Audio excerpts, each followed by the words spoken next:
Hi, I'm Ellery Faller. I'm going to walk you through a typical redline review process from getting a comment, making that change, and then having that change verified by the team. So let's take this historical and projected financials page. And let's say we get a comment and a red line asking us to update some of these projected financials. Using Macabacus Excel to PowerPoint linking, we can jump right into the Excel workbook where this table actually lives. And we can use Macabacus to actually move to the page where the revenue build is located. And we can go ahead and update some of these percent revenue change figures for that projected financial period. Once we've made all the changes that we need to, we can jump right back into the PowerPoint. When we're here, we can use Macabacus Excel to PowerPoint linking to refresh this table. Now, as you can see, all the formatting and positioning that we worked hard on the first time actually persist with that refresh.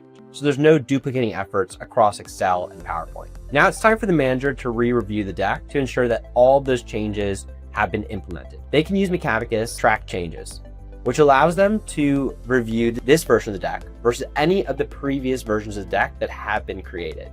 And it builds out this side panel here of all of the textual, numerical, formatting, charts, and tables that have been updated since the last time they reviewed it. This is a really great way for them to either accept or reject any of those changes.